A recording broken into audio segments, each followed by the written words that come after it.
بسم اللہ الرحمن الرحیم، الحمد للہ رب العالمین۔ السلام علیکم عزیز طالبات۔ ہم ذوالفقار علی بھٹو صاحب کے پورے دور حکومت کو ڈسکس کر چکے ہیں۔ آج ہم نے بھٹو صاحب کے زوال کے حوالے سے گفتگو کرنی ہے۔ لاڑکانہ سے تعلق رکھنے والے ذوالفقار علی بھٹو صاحب انتہائی بہترین لیڈر کے طور پر ابھر کر سامنے آئے تھے۔ پاکستان کی تاریخ میں شاید یہ ان پہلے سیاستدانوں میں شامل تھے کہ جب ایوب خان کی حکومت نے انہیں نکالا، انہیں حکومت سے نکالا، اور انہوں نے بھی ریزائن دیا تھا، تو لوگوں نے رو رو کر دعائیں بھی مانگی اور ایوب خان صاحب سے ریکویسٹ بھی کی کہ بھٹو کو واپس لاؤ۔ تحریک چلا دی، اور وہ تحریک اتنی شدت اختیار کر گئی تھی کہ ہمارا ملک پاکستان دو حصوں میں تقسیم ہو گیا۔ ایسٹ پاکستان بنگلہ دیش بن گیا، اور ویسٹ پاکستان باقی ماندہ پاکستان کے طور پر کام کرتا رہا۔ اور اللہ تعالیٰ ہمارے ملک کو قائم دائم رکھے۔ ذوالفقار علی بھٹو صاحب نے ایک پژمردہ مایوس قوم کو سنبھالا تھا، اس کو ایک نئی امنگ جو ہے وہ بخشی تھی۔ اپنی قائدانہ صلاحیتوں کی بنا پر بکھرے ہوئے اثاثے جو ہیں انہوں نے قوم کے وہ اکٹھے کرنا شروع کیے، قوم کو ایک جگہ لانا شروع کیا، یکجا کرنا شروع کیا، اور پہلی دفعہ یونینیمسلی متفقہ طور پر ملک کا آئین بنایا گیا ذوالفقار علی بھٹو صاحب کے دور میں۔ تمام حزب مخالف اور حکومتی پارٹی دونوں کے آپس میں مشترکہ تعاون سے 1973 میں ملک کو آئین ملا تھا۔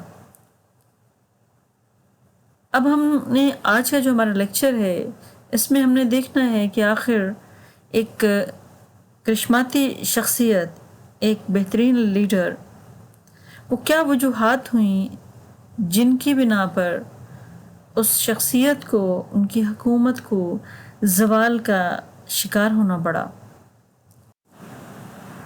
ہم پڑھتے آئے ہیں کہ ذوالفقار علی بھٹو صاحب پورے پاکستان کے انتہائی مقبول لیڈر کے طور پر ابھر کر سامنے آئے تھے، خاص طور پر نوجوانوں کے لیڈر کے طور پر ذوالفقار علی بھٹو سامنے نظر آتے ہیں سیاسی میدان میں۔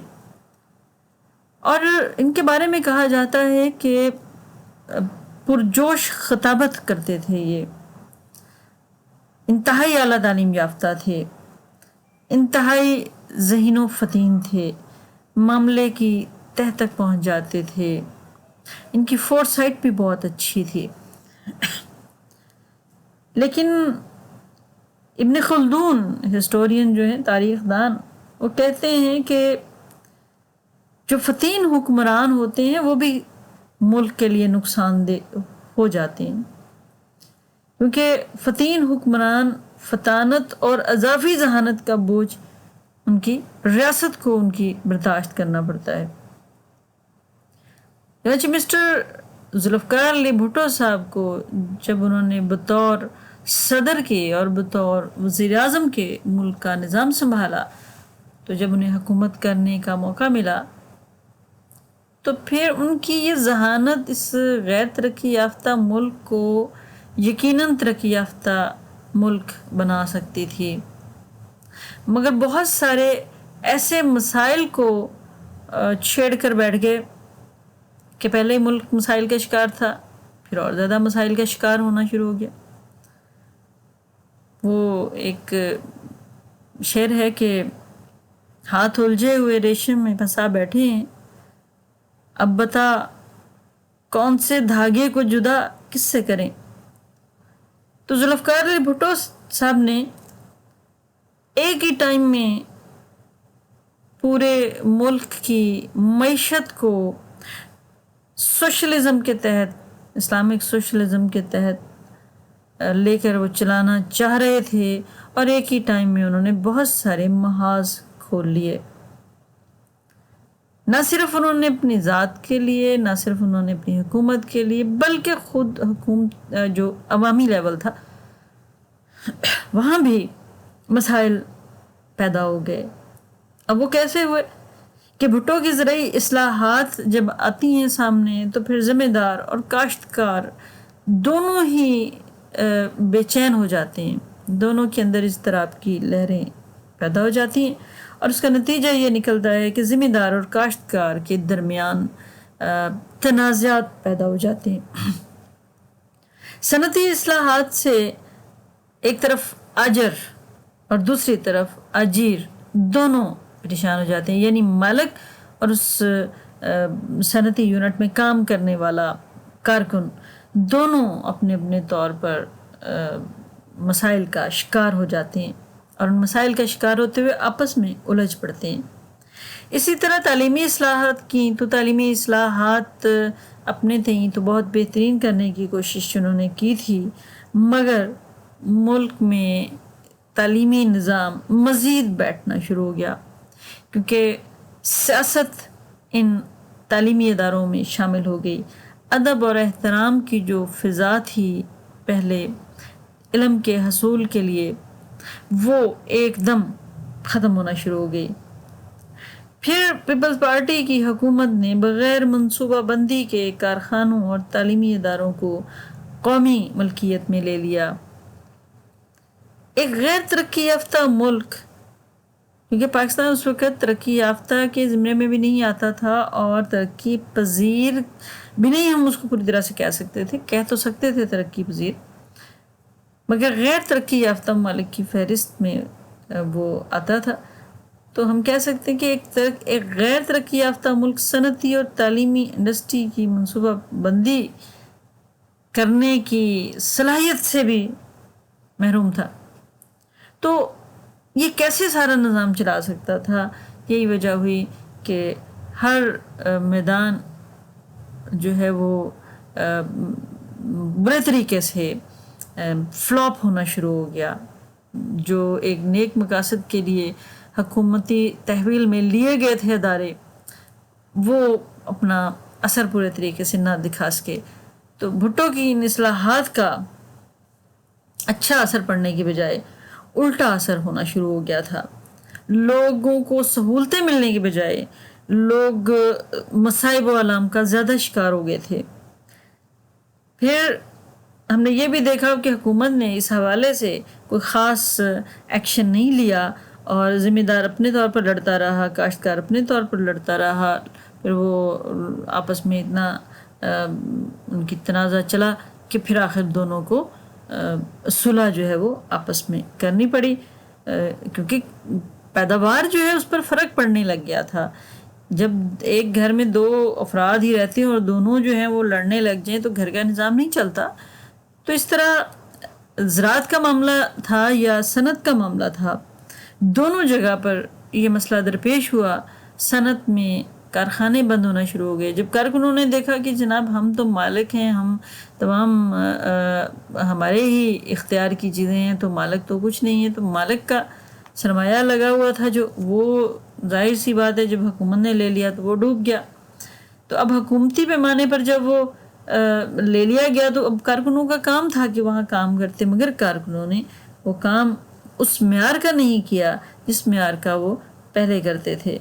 اس کا نتیجہ یہ نکلا کہ کارخانے بند ہونا شروع ہو گئے، کیونکہ ہر کارکن جو ہے وہ اپنے طور پر کارخانہ دار بننے کا خواب جو ہے وہ دیکھے بیٹھا تھا، کیونکہ انہیں پرسنٹیج دے دی گئی تھی کہ وہ جو یونین کے لوگ ہیں ان کو اس کا حصہ مزدوروں کو دیا جائے گا کارخانے میں. تو یہ اس سے فرق یہ پڑا کہ طلباء سیاست کے میدان کے کھلاڑی بننا شروع ہو گئے، تعلیمی اداروں کو قومی ملکیت میں جب لیا گیا تو حکومتی پیمانے پر ان کی پورے طریقے سے تعلیمی اداروں کی دیکھ بھال ممکن نہیں ہو سکی.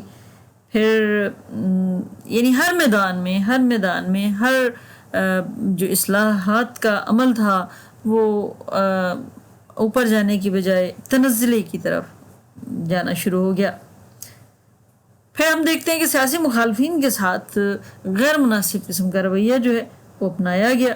یہ بات ہم پچھلے اس میں بھی پڑھ چکے ہیں کہ مسٹر ذوالفقار علی بھٹو صاحب جو تھے وہ سیاسی مخالفین کے لیے واضح پالیسی رکھتے تھے کہ یا تو ان کو زیر کر دیا جائے یا ان کو بالکل منظر سے ہٹا دیا جائے. تو ہم نے پھر پچھلے اس میں پڑھا کہ غیر سیاسی قسم کا رویہ ان سیاسی مخالفین کے ساتھ جو ہے وہ روا رکھا گیا.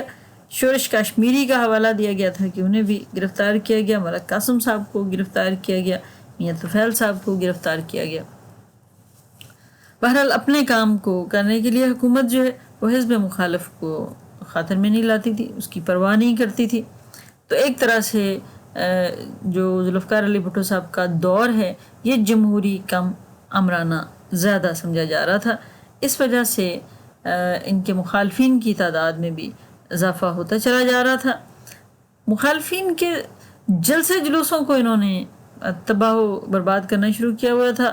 لیاقت باغ کا جلسہ بھی ہم پڑھ چکے ہیں کہ وہاں پر جلسے کا پروگرام بنایا حزب مخالف نے, تو پیپلز پارٹی کے کارکنوں نے اسٹیج پر فائرنگ کر کے جلسہ درم بھرم کر دیا.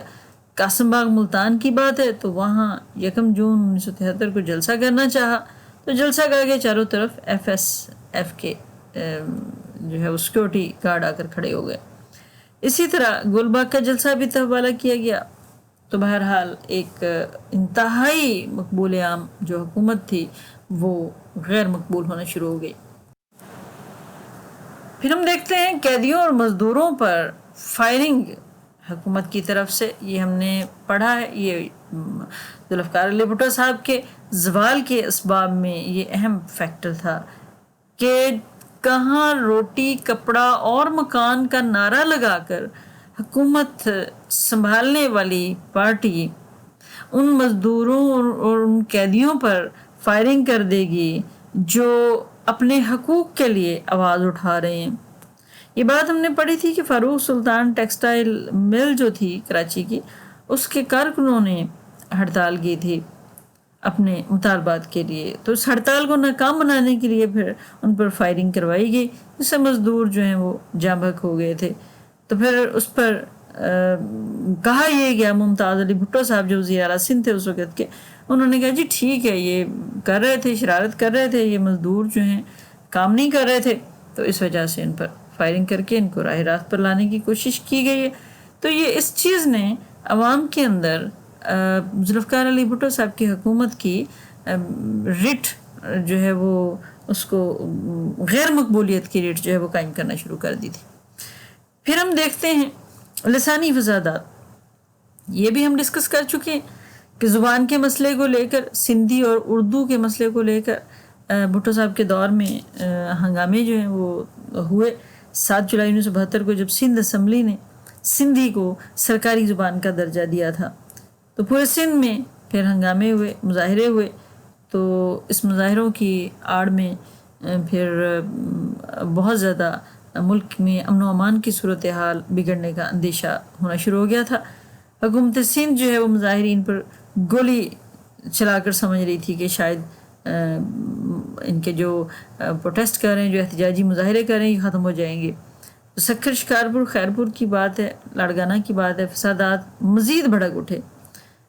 سندھ کے ہندوؤں نے بھی اپنا پورا کردار ادا کیا اس خطرے کو مزید بڑھا کر پیش کرنے میں. تو یہ ایک مسئلہ تھا بھٹو صاحب کے دور میں جو پیدا ہوا, چونکہ مشرقی پاکستان کی عوامی لیگ لسانی مسئلے سے ہی صوبے کی بڑی جماعت بنی تھی. تو یہاں بھی سندھی زبان کو مطلب صوبے کی سرکاری زبان بنا دینے سے ہی وہاں کی جو لوکل پارٹیز تھیں ان کو لوگوں کی حمایت جو ہے وہ ملی تھی. اور پھر اس کے بعد بھٹو صاحب نے پیچ اپ کروانے کی کوشش کی.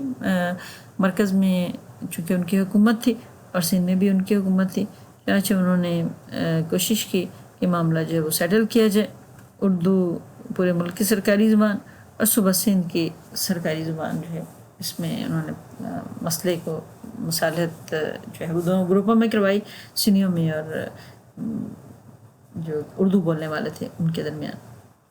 بہرحال اس تنازع نے اتنا زیادہ پرولونگ کیا تھا، اسی کی بنیاد پر، اس تنازع کی بنیاد پر MQM جو ہے پھر ہم اس کا وجود دیکھ سکتے ہیں۔ پھر مخالف وزارتوں کا خاتمہ، یہ بھی ہم پڑھ چکے ہیں کہ نیب اور جو جمعیت علماء اسلام ہے، ان کو سرحد اور بلوچستان میں اکثریت ملی تھی، اکثریتی پارٹی ہونے کی بنا پر انہوں نے وہاں پر حکومت قائم کر لی تھی۔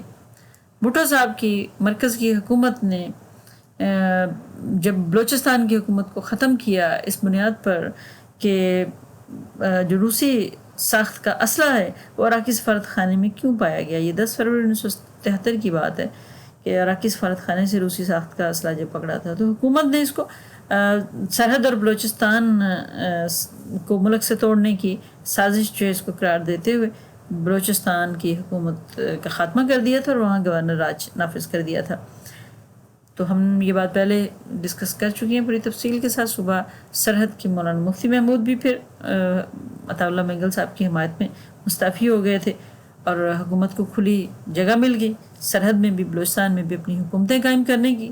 تو سرحد میں انہوں نے عنایت اللہ جو گنڈا پور صاحب تھے ان کی حکومت قائم ہو گئی تھی، اور بلوچستان میں بھی حکومت جو ہے وہ پیپلز پارٹی کی قائم ہو گئی تھی۔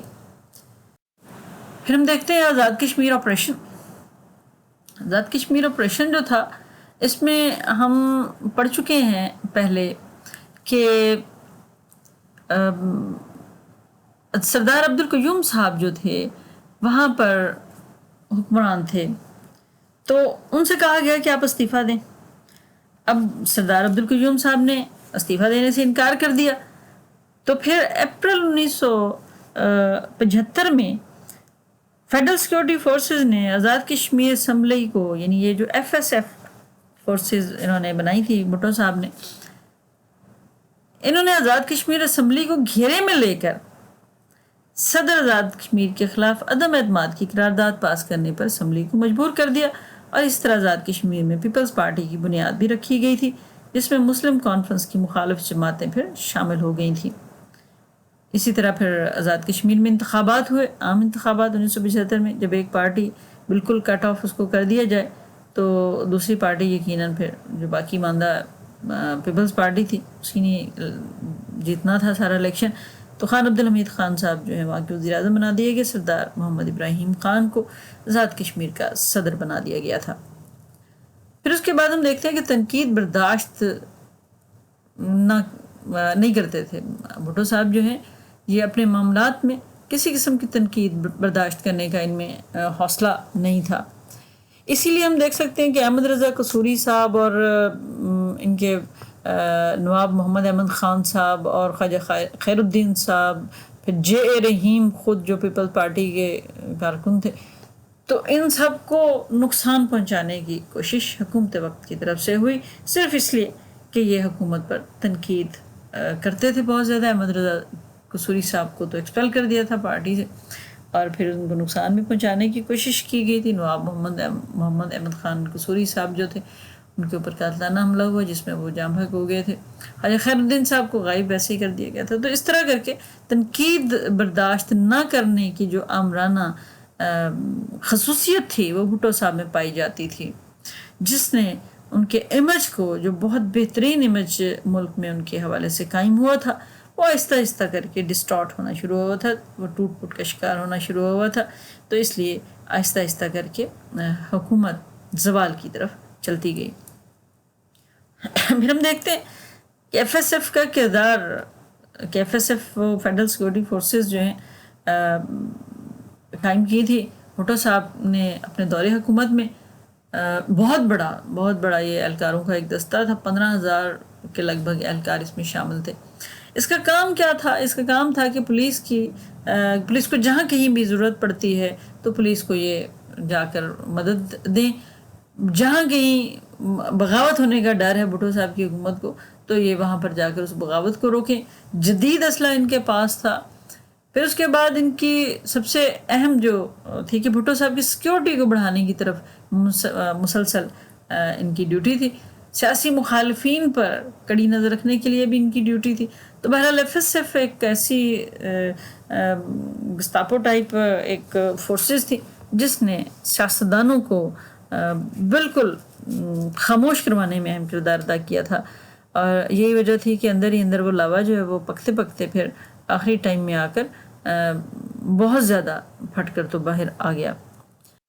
پھر ہم دیکھتے ہیں کہ بھٹو صاحب کے دور حکومت میں کہ بھٹو ازم جو ہے وہ ایک یعنی بھٹو کے ساتھ جو شناخت ہے وہ ایک ازم کے طور پر سامنے آتی ہے، ایک نظریے کے طور پر سامنے آتی ہے، اور وہ کیا تھا کہ جناب ہر چیز جو ہے وہ بھٹو صاحب ہی ان کے انچارج ہیں، ذمہ دار ہیں، وہی کرنے کے مجاز ہیں۔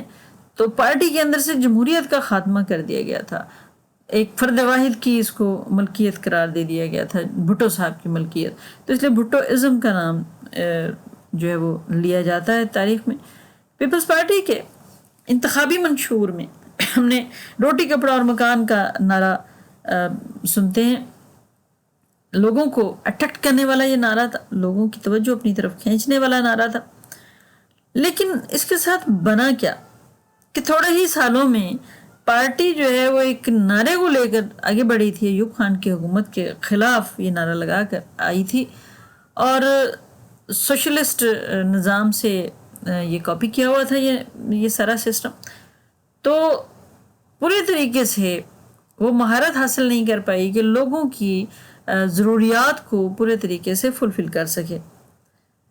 تو پارٹی تھوڑے ہی عرصے میں جس چیز کو چھوڑ کر آئی تھی، سرمایہ داری نظام کو، سرمایہ کاری نظام کو، اسے پھر دوبارہ اس سرمایہ کاری نظام ہی کو اڈاپٹ کرنا پڑا، اور حکومت جو ہے وہ پورے طریقے سے وہ اپنا رزلٹ نہیں دے پائی جس کی اس سے لوگوں کو توقع تھی۔ کارکن جو ہیں وہ بھی اس پورے نظریے کی بھینٹ چڑھنا شروع ہوئے، ان سے بھی زیادتیاں ہوئیں، اور ان کی پھر قیادت کے ساتھ جو ایک عزت اور عقیدت کا رشتہ تھا وہ کمزور ہونا شروع ہو گیا۔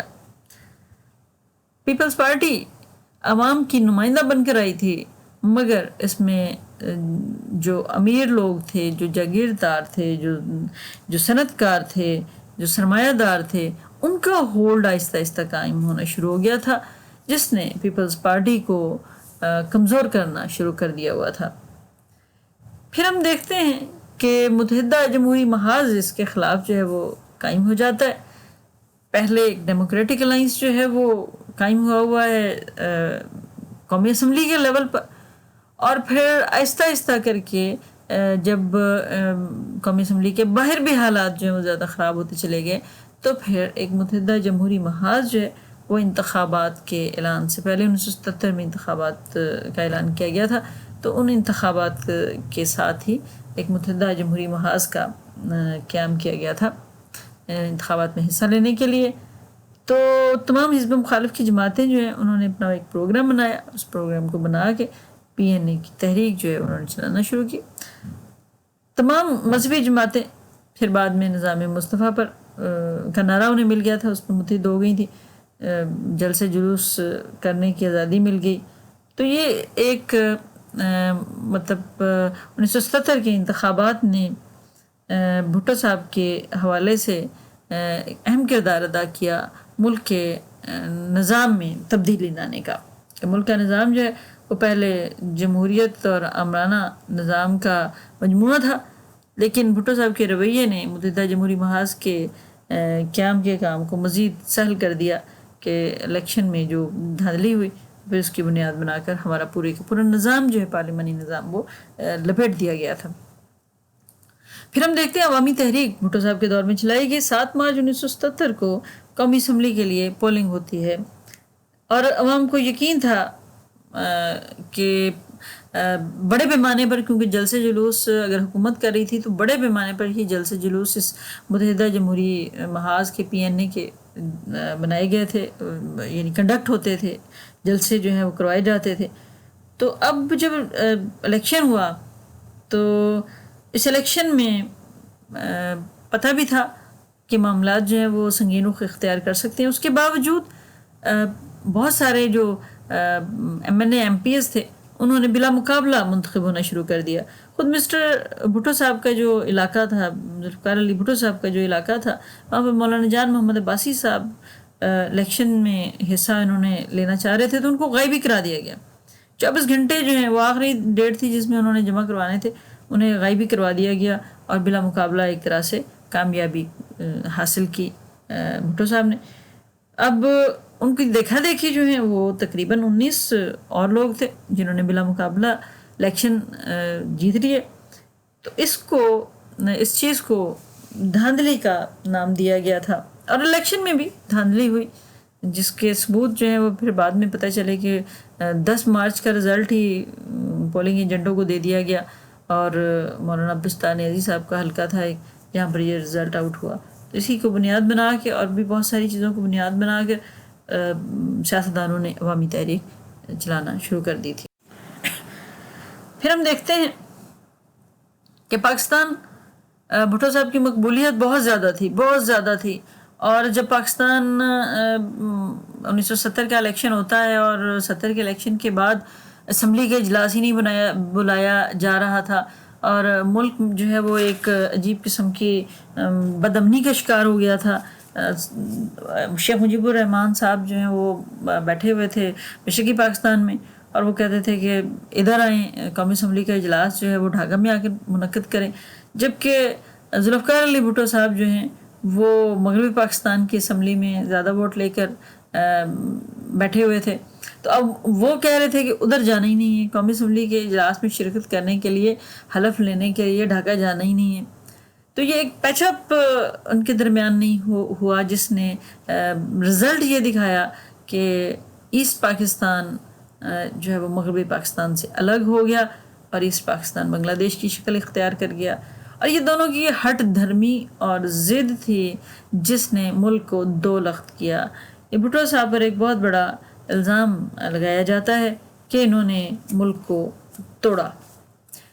اگلا پوائنٹ ہے جی کہ مذہبی طبقے جو ہیں وہ بھٹو صاحب کے خلاف تھے ان کے تمام اقدامات کے، اور یہ بات بھی سردار عبدالقیوم صاحب نے کہا تھا کہ جو مولوی حکومت کو پسند نہیں کرتے، مذہبی جو باتیں ہیں وہ پسند نہیں کرتے، جبکہ خود بھٹو صاحب نے کہا آخری جب ان کی ماشاءاللہ لگ گیا تھا تو اس کے بعد جب ان کی ہیئرنگ ہو رہی تھی تو اس میں انہوں نے بیان میں یہ بات کی تھی کہ میں نے بہت زیادہ اسلام کے لیے میں نے کام کیا ہے، میں نے ختم نبوت کا بھی کام کیا اور میں نے جو ہے وہ جمعہ کو چھٹی کی.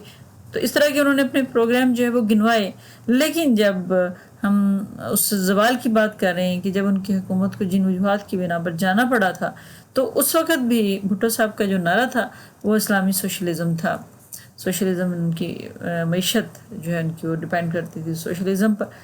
تو اس نعرے کو جو ہمارے مذہبی طبقے کے لوگ تھے وہ مذہب کے ساتھ کانٹراڈکشن ان کی چل رہی تھی کہ مذہب کے ساتھ اس کا ملاپ نہیں، یہ اپوزٹ بات ہے مذہب سے، کہ جو وہ کہتے ہیں کہ جو جڑا واوے وہی کھاوے.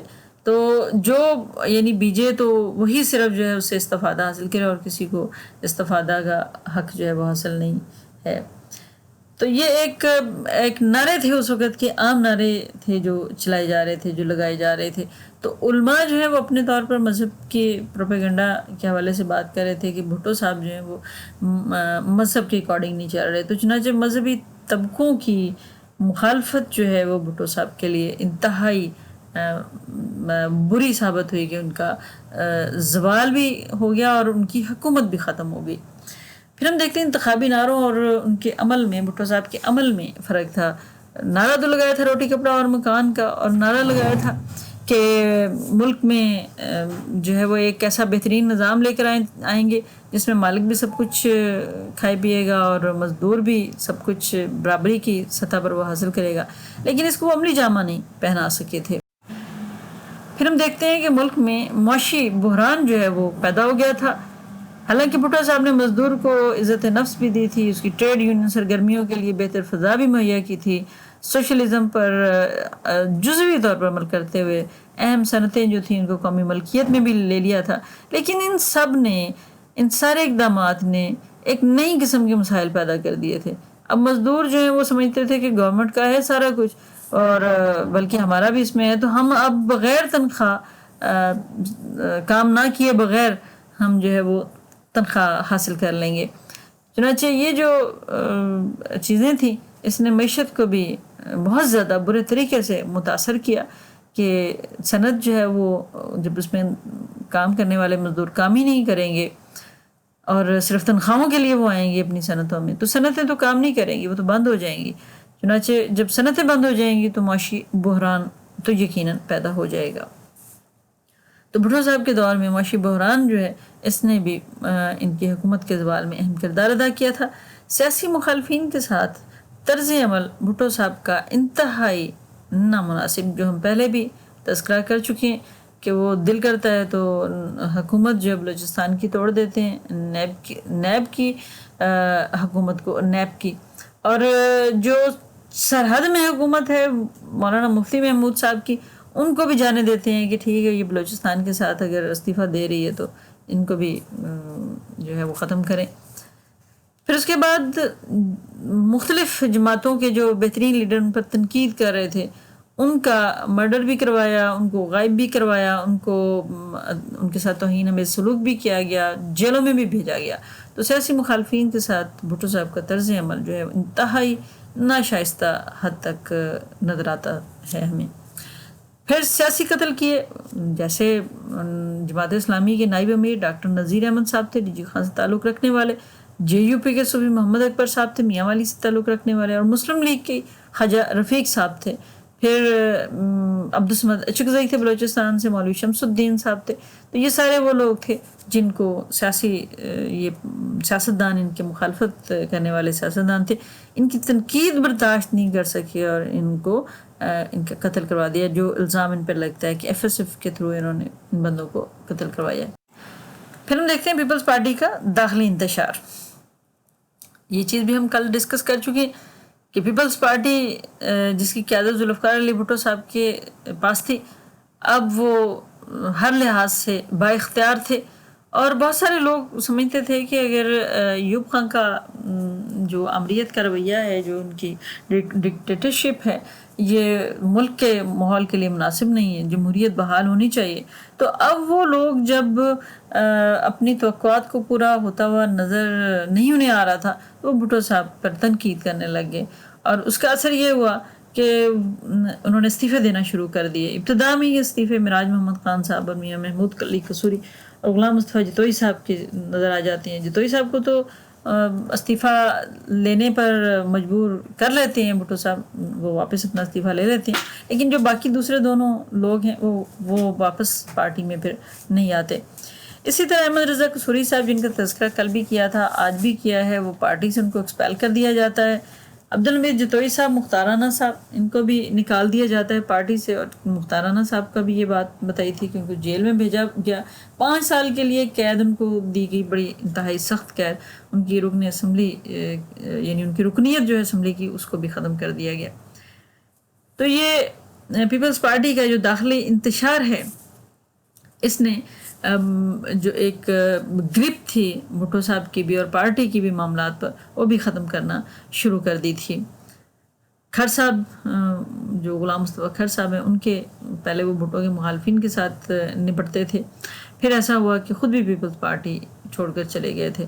ان کے دوستوں کو، افتخار احمد تاری صاحب اور شاد احمد صاحب، ان کو گرفتار کر لیا تھا، دلائی کیمپ بھیج دیا تھا اسپیشل۔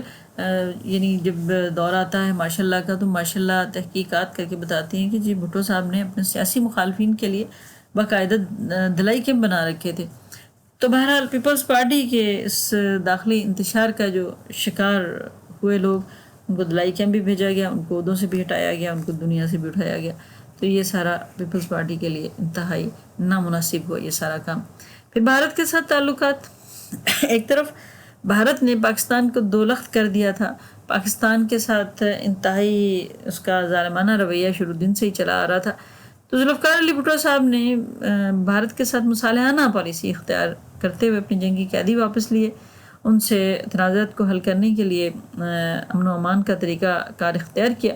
لیکن ابھی عوام جو ہے وہ چونکہ بھارت کے ساتھ ابھی ان کی بہت زیادہ جو ہے وہ ٹینشن تھی، بہت زیادہ غصہ تھا ان کو، تو وہ مطمئن نہیں ہوئے. انہوں نے معاہدہ تاشکند کی کاپی کہہ دیا معاہدہ شملہ کو، کیونکہ اس میں ایک طرف بھٹو صاحب کہتے تھے کہ وہ 1000 سال تک بھارت کے ساتھ جنگ لڑیں گے، تو پھر کہتے ہیں کہ اب دوسری جب عمل کا ٹائم آیا تو پھر بھٹو صاحب نے بھارت کے ان تمام جو اس نے سختیاں کی تھیں مسلمانوں پر اس پاکستان کے، ان سب کو بھلا کے ان کے ساتھ مصالحانہ پالیسی اختیار کر لیے.